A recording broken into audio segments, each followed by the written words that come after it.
छड़वा के रे मनसी वाला छड़वा के माल छही छड़ी लाली वाला छड़वा के माल छही छड़ी। PSP recording studio Bihar. Mix by Pyare Arjun. हिलाई चजुन चोली चलाई छो पगोली हिलाई चजुन चोली चलाई छो पगोली गलौली वाला छौरा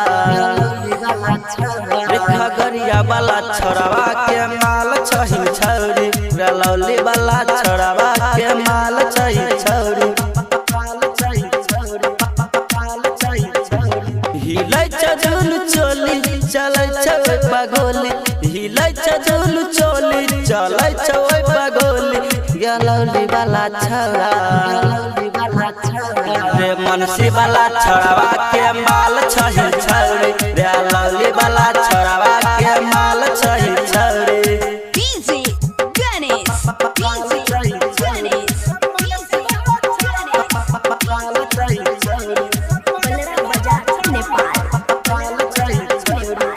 PSP recording studio Bihar. Mix by Pyare Arjun.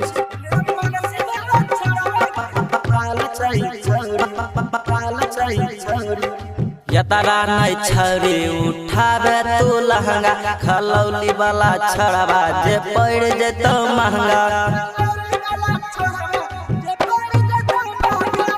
यतरा नहीं छौरी उठावे तू लहंगा खलौली वाला छड़वा जे पड़ जेतो महंगा। मारी के कनखी करै छी बाबा लगे छुए ना दै छी छौरी अपन गाल गे ढोरी छ तोहर टाइट बारै चले जरा लाइट ढोरी छ तोहर टाइट बारै चले जरा लाइट गलौली वाला छौरा खगड़िया वाला छड़वा के माल छही छौरी मनसी वाला छड़वा के माल छियै छौरी।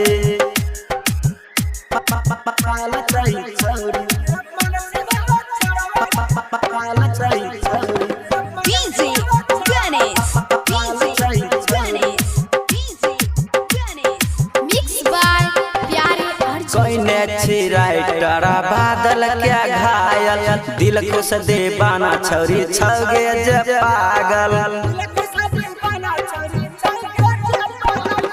कहने छी राइटर बादल क्या घायल दिल खुश दीवाना छौरी छौगे जे पागल। मारी के कनखी करै छी बाबा लगे छुए ना दै छी छौरी अपन गाल गे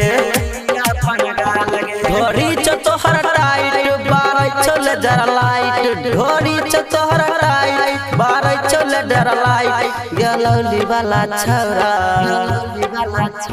रे खगड़िया वाला छौरावा के माल छही छौरी मनसी वाला छौरावा के माल छियै छौरी। हिलाई चजुन चोली चलै छौ पगोली हिलाई चजुन चोली चलै छौ पगोली गलौली वाला छौरा